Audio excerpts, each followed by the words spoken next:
เอา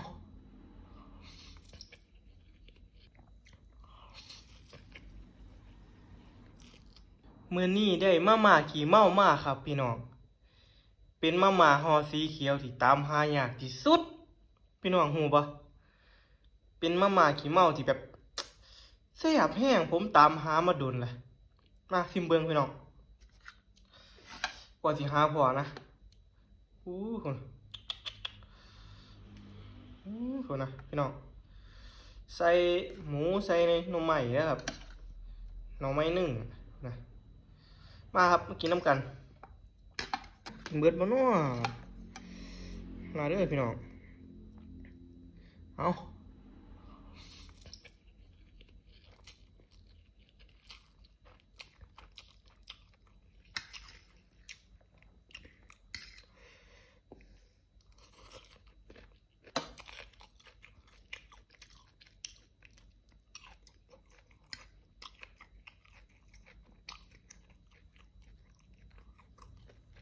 เมนูหน่อยครับ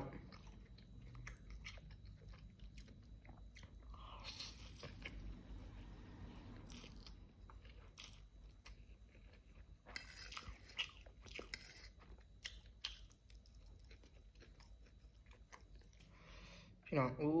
หูนะคำใหญ่ไปเลย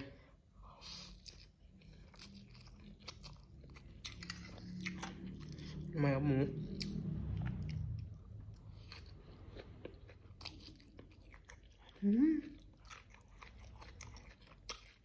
นี่อะไรวะครับห่อนอะไรฝั่ง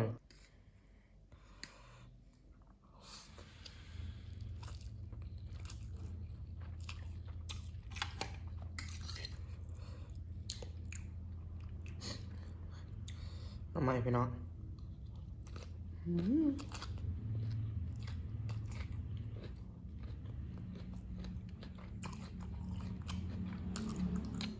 น้องใหม่ว่าน้องใหม่ผมเลยน้องใหม่หนึ่งได้ถุงไหวนะ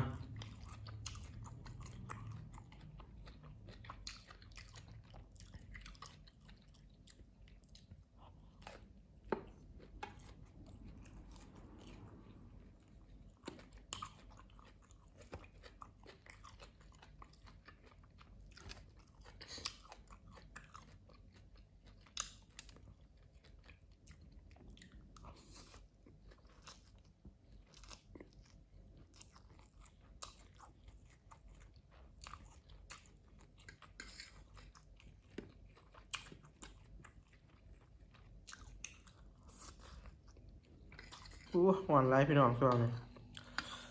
อากาศจังได้มาหอนคักแค่บ้านพี่น้องหอนอยู่บ่ครับอยู่นี่หอนแห้งมาเป็นตะยูหอนคักเลย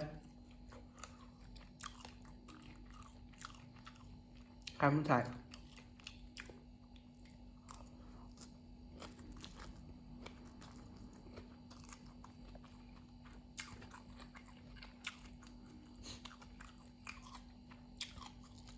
เนื้อก็เต็มหนาอยู่